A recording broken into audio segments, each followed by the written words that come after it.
The international order for decades seemed set in stone.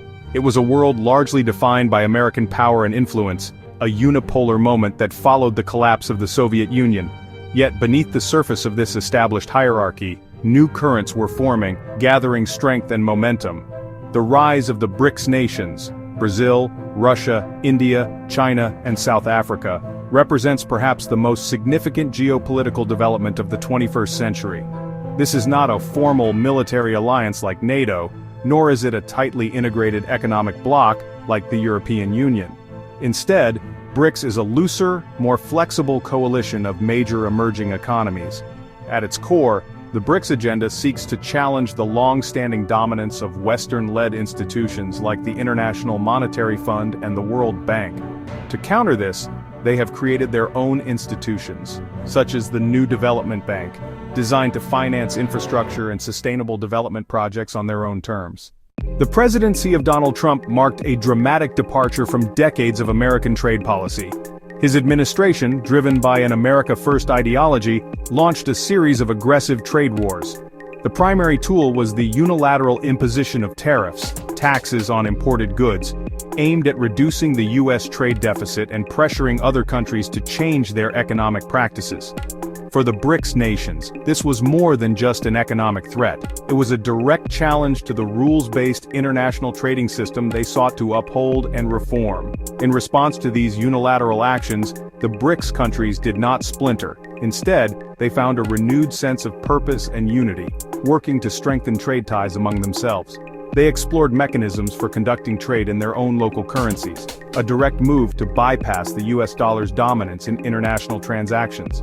This de-dollarization effort, while still in its early stages, represented a significant long-term strategic pivot away from US financial control. One of the most prominent critics was Jeffrey D. Sachs, a renowned economist from Columbia University.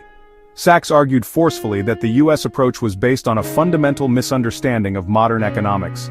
He explained that global supply chains are incredibly complex and integrated. A tariff on Chinese goods doesn't just hurt China, but also raises costs for American companies and consumers. They led to retaliatory tariffs from other countries, which harmed American exporters, particularly in the agricultural sector. The consensus among many experts was that engaging in dialogue and using the established mechanisms of the World Trade Organization was a far more effective strategy.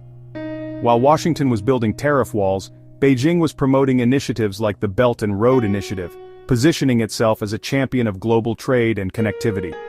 Ultimately, the warnings from economists highlighted a critical truth. In a deeply interconnected world, there are no winners in a trade war. India has historically navigated the complexities of global politics with a policy of strategic autonomy, carefully balancing its relationships with major powers. However, in recent years, a discernible pivot towards strengthening partnerships with its BRICS counterparts, Russia and China, has become increasingly evident. For India, a closer relationship with Russia is rooted in a long history of defense and diplomatic cooperation. Russia remains one of India's most important suppliers of military hardware. For instance, it can purchase Russian oil at a discount, bypassing Western sanctions, while also participating in security dialogues with the US, Japan, and Australia through the Quad. The relationship with China is far more complex, marked by both a significant economic partnership and a persistent border dispute that occasionally flares into conflict. Despite these tensions, both New Delhi and Beijing have recognized the importance of maintaining cooperation within frameworks like BRICS and the Shanghai Cooperation Organization. When three of the world's largest economies, India, Russia, and China, deepen their collaboration, the potential impact on the United States and the global economic order is immense. An increase in their intra-regional trade, conducted increasingly in their own currencies, directly challenges the supremacy of the US dollar. Russia, a major energy superpower, has been redirecting its oil and gas exports eastward towards India and China, creating a new energy axis less susceptible to Western pressure. In technology, as the US seeks to restrict China's access to advanced semiconductors, Beijing is working with partners like Russia and India to build alternative supply chains and innovation ecosystems. For American corporations and the US economy, the consequences could be significant. A more integrated Eurasian economic bloc means increased competition for US businesses in some of the world's fastest-growing markets. The creation of alternative financial institutions and payment systems offers other countries a way to conduct business outside the US-dominated SWIFT system, reducing the effectiveness of US financial sanctions. For many decades, dependency on the United States was seen not as a struggle, but as a benefit. Nations tied their economies to the US dollar and aligned their foreign policies with Washington's. The struggle becomes apparent when US policies shift abruptly. A sudden change in US interest rates can trigger capital flight and currency crises in developing nations. The global financial system's reliance on the US dollar gives Washington the power to cut off countries from international finance through sanctions.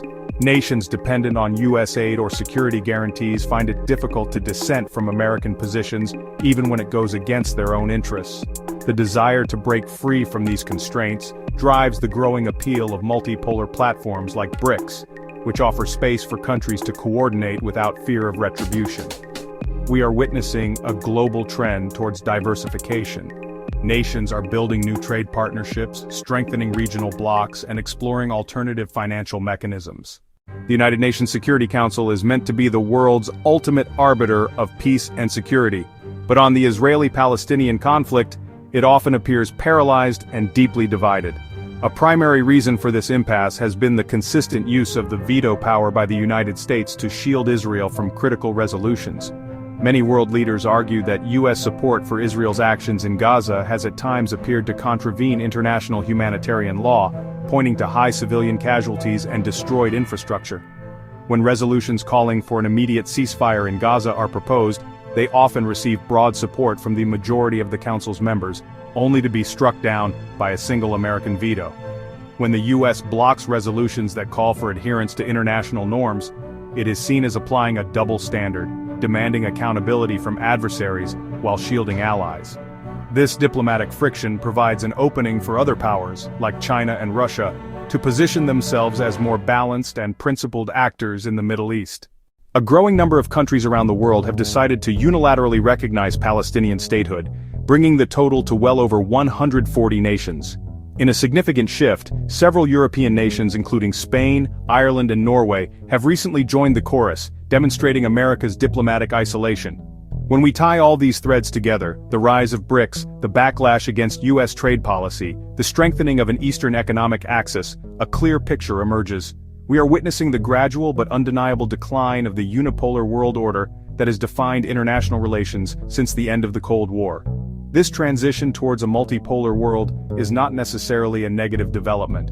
A world with multiple centers of power could be more stable and resilient. The great challenge for global politics and economics in the coming decades will be to manage this historic shift peacefully and build a new international system that is more equitable, representative, and ultimately more stable for all.